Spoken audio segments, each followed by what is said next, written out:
Olá, tudo bem com você? Olha, se você tem mais de 20 anos de idade, como eu, bem mais que 20 anos de idade no caso, né? Então vai sacar rapidinho aonde eu vou chegar com o giro ambiental de hoje. Se você está nessa faixa etária média, você se lembra então do dia em que as plataformas de streaming começaram a chegar e a tirar a TV a cabo do topo de preferências de quem gosta de assistir séries, filmes e programas, né? Consegue se lembrar exatamente dessa transição? Mesmo que você não lembre do bombril na antena, que os seus pais, seus avós se lembram, lembra de quando a TV começou a ficar meio obsoleta? É mais ou menos isso que especialistas esperam que aconteçam com os carros comuns que a gente utiliza hoje, movidos a combustíveis fósseis. Só não é igual porque a expectativa é que em um futuro relativamente próximo não exista nem espaço para o analógico e para o digital no mundo dos carros. A ideia é que todos os veículos já sejam vendidos com um sistema de energia renovável, ou seja, que sejam elétricos até 2030 e que 100% dos carros que circulem nas ruas sejam dessa energia mais limpa até 2050. Isso não é coisa de filme de ficção científica não, viu? Esse é um planejamento concreto do Acordo de Paris, que é um tratado mundial que tem como objetivo reduzir o aquecimento global. E aquecimento global que é justamente a questão central dessa coisa, porque os veículos estão na lista dos maiores poluentes do planeta com o processo de queima e evaporação de combustível. Papo esse para um especialista que hoje aqui no Giro Ambiental é Daniel Schneider. Daniel é economista e CEO da Pointer by Powerfleet Brasil, empresa especializada em gestão inteligente de frotas. Daniel, seja muito bem-vindo. Obrigada pela sua participação aqui conosco. Tudo bem com você? Muito obrigado. Feliz aí de estar no Giro Ambiental hoje com você. Daniel, a gente fala tanto em carros elétricos, como eu disse, como uma coisa distante, né? Tem gente que nunca nem viu, só viu em animação 3D. Não é uma realidade tão distante assim, já existem, né, alguns modelos lançados por montadoras, fora do Brasil também. Só que a gente tem curiosidade para saber, porque eu mesma nunca relei em um. Como é que funciona um carro elétrico? Quais são os benefícios em relação ao carro comum? Enfim, como é que são recarregados esses carros? É igual o celular mesmo, colocar na tomada? Como é que funciona?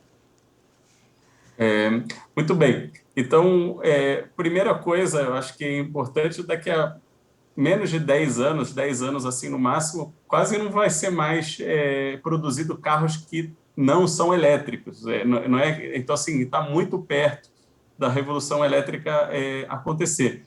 Ele funciona de forma muito simples, aliás, ele é um carro muito mais simples de se produzir em termos de número de peças e a complexidade dele do que um carro a combustão. Então, ele tem uma bateria elétrica e como ele não tem o problema da poluição sonora, ele não polui com emissão de CO2 como um carro comum faz, né? E esses carros vão dar muito mais espaço para embarcar novas tecnologias nele. Então, ele já é um primeiro passo para o segundo, que é aquele carro autônomo, um carro semi-autônomo com inteligência nele. Então, são coisas que vai existir breve, 10 anos.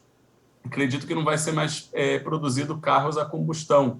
Talvez sim um caminhão, porque precisa de muita força ainda, mas o carro que a gente usa no dia a dia, as motos, provavelmente o dia delas, a combustão está na contagem regressiva já.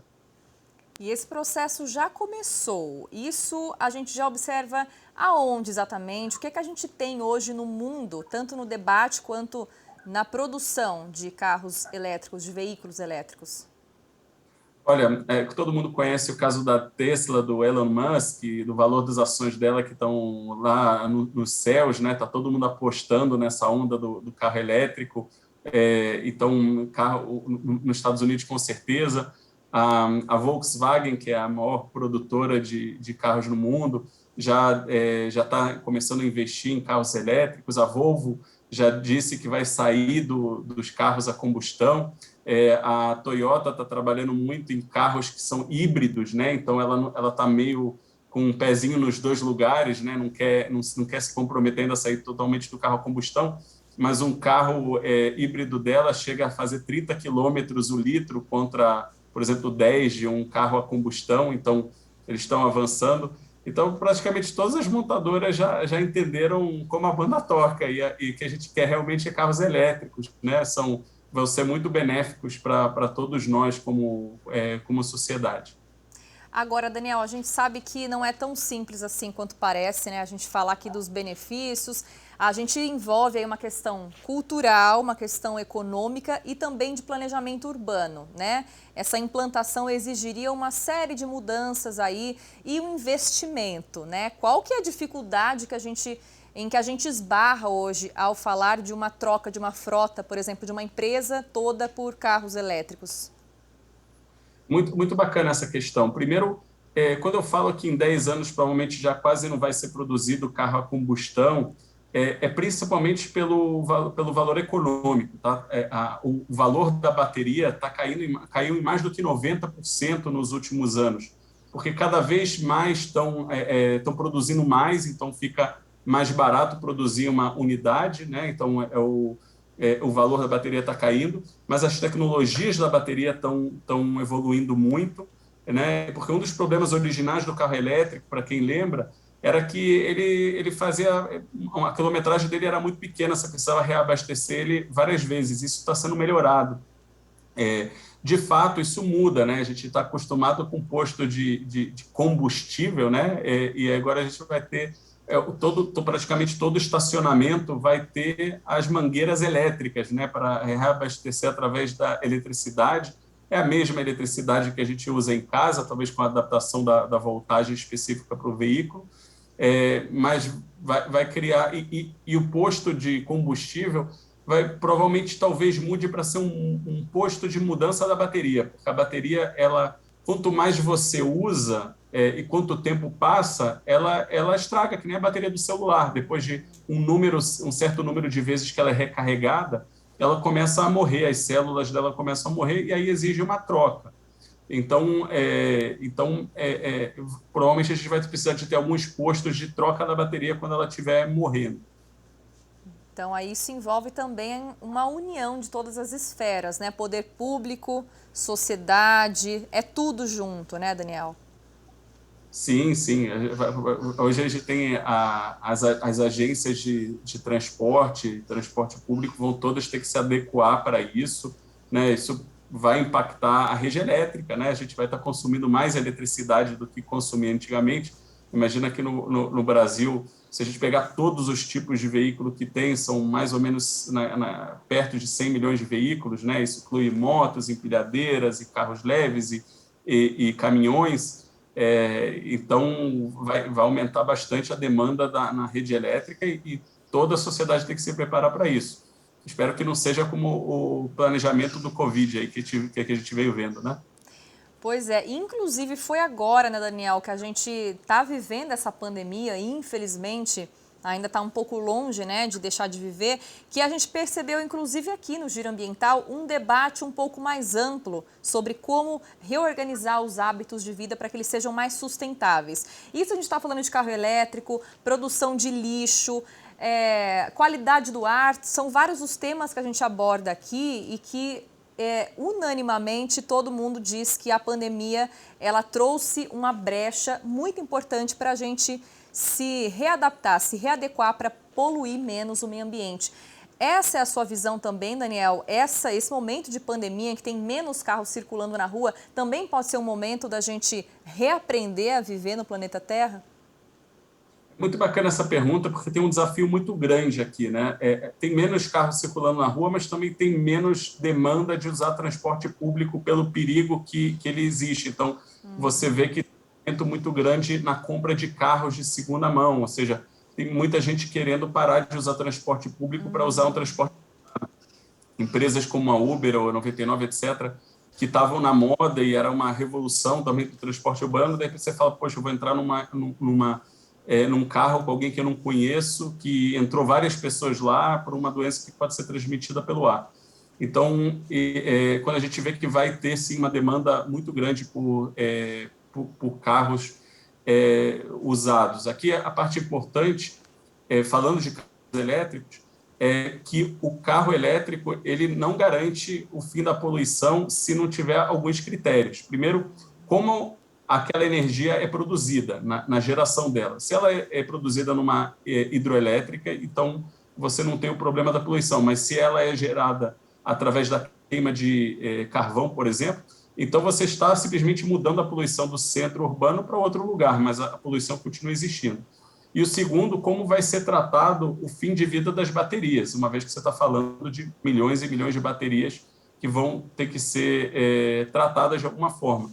Então, de novo, se isso não for tratado, a gente simplesmente está mudando o tipo da poluição de um tipo para outro, mas isso não está resolvendo o problema como um todo. Entendi. Então, talvez o debate seja começar com uma educação ambiental, talvez envolvendo crianças também, acho que todo mundo debatendo sobre isso, né, Daniel? É uma coisa muito macro para a gente falar só da gente aqui no estúdio, né? Sem dúvida. Essa questão, acho que como um todo, do aquecimento global é uma questão que envolve todas as partes da sociedade, né? A gente tem uma resistência, obviamente, de pessoas que já dependem dessa poluição para viver, né? De alguma forma. Então a gente precisa da colaboração de todas as partes da sociedade. É um desafio global, é um desafio que ele não tem dimensão, ele pega toda a população humana hoje em dia, praticamente. Realmente é o desafio da nossa época, né?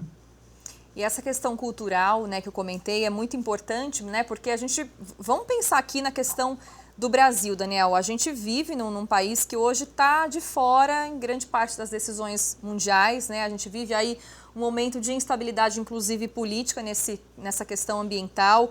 Nosso último relatório, que foi entregue ao Acordo de Paris, está aquém. Só apresentamos 1% do que a gente se propôs, que era de reduzir desmatamento, né? A gente também teve, recentemente, outra questão importante aqui, a Assembleia Legislativa de São Paulo aprovou um projeto de lei que isentava carros elétricos de pagarem IPVA, mas aí ele acabou sendo vetado pelo governo estadual. Também tem a implementação da bicicleta elétrica, do patinete, que muita gente achou que fosse transformar o Brasil numa Europa descolada, né? Mas não rolou, né, Daniel? Então, a questão é um pouco mais embaixo, é cultural mesmo, né? E olha que você está falando de uma coisa importante. Hoje em dia a gente tem tecnologias que custa praticamente nada. A gente está falando de 50, R$ 60 por mês que você instala num veículo e pode ajudar tanto num veículo leve como num caminhão, que pode ajudar a reduzir 26, 30% da poluição de um veículo normal, a combustão. E só que não tem nenhum debate sobre isso e claro que isso algumas empresas estão adotando esse tipo de tecnologia porque quando você reduz a poluição, você também reduz a queima do petróleo, ou seja, o custo mensal de combustível. Então, sim, frotas sérias das maiores empresas do Brasil estão olhando esse tipo de tecnologia para reduzir a quantidade de poluentes. São coisas que podem ser implementadas imediatos a gente não vê nenhum interesse não de nenhuma autoridade, nenhum servidor público querendo olhar de uma forma sistêmica como a gente adequa a lei ou cria uma situação que incentive as pessoas a poluírem menos com seus veículos. A tecnologia está aí. Você tem basicamente duas coisas. Uma literalmente um monitorzinho pequeno que você bota no veículo. Ele se chama Driver Feedback Display, né? Ele dá feedback para o motorista e ele fala para ele quando ele está tomando atitudes que não são econômicas para o veículo dele. Então, isso ajuda ele a produzir menos, a ter menos custo de combustível, ajuda a poluir muito menos. E tem outras tecnologias de telemetria que ajudam ainda mais a otimizar isso. Então, isso é uma pequena coisa que cada um de nós poderia fazer por algumas poucas dezenas de reais por mês para ajudar o meio ambiente para quem usa carro a combustão, caminhão, trator ou um ônibus. Na sua opinião, enquanto especialista, Daniel, estamos realmente perto dessa realidade chegar nas nossas ruas? 2030 realmente é um ano realista para a gente pensar em uma venda total de veículos elétricos e 2050 para a circulação total de veículos elétricos? Ou é isso mesmo? A gente, como eu falei antes, a gente vê isso apenas pelo aumento de demanda e pela queda de custo dos componentes do veículo elétrico. Hoje, ainda um veículo a combustão é mais barato do que um veículo elétrico mas isso, se você olha o histórico dos últimos 10 anos, a velocidade que o preço dos componentes estão caindo, daqui a pouco simplesmente é a matemática base. Você vai ter que decidir entre comprar um carro a combustão e um carro elétrico. O carro elétrico vai ter muito mais barato e você vai preferir comprar o carro elétrico. É lógico que se o governo entender como isso é importante para a sociedade na questão ambiental, na questão da poluição sonora, em todos os problemas que o carro a combustão traz, eles poderiam fazer sim uma campanha dando isenção de impostos e aumentando o incentivo para isso, né? Então, isso, com certeza, é algo importante. É lógico que tem que olhar isso de uma forma bem holística, né? Se a gente, do dia para a noite, incentivar, o que acontece com os milhões de empregos da área de petróleo e gás, né? Então, como isso vai impactar? Isso também são vidas, isso também são pessoas. Então, não é, se você não consegue solucionar um problema sem criar outro, isso também tem que ser visto com muito carinho. Pois é. Agora, para a gente finalizar, Daniel, sendo ficção científica, estando distante ou não, eu vou te dar um espaço especial agora para você escolher um carro, um protótipo que você gostaria de ter. Quando chegar a realidade do carro elétrico, você pode escolher qualquer carro que você quiser na versão elétrica. Qual seria? Eu sou bem humilde, acho que qualquer elétrico já está bom.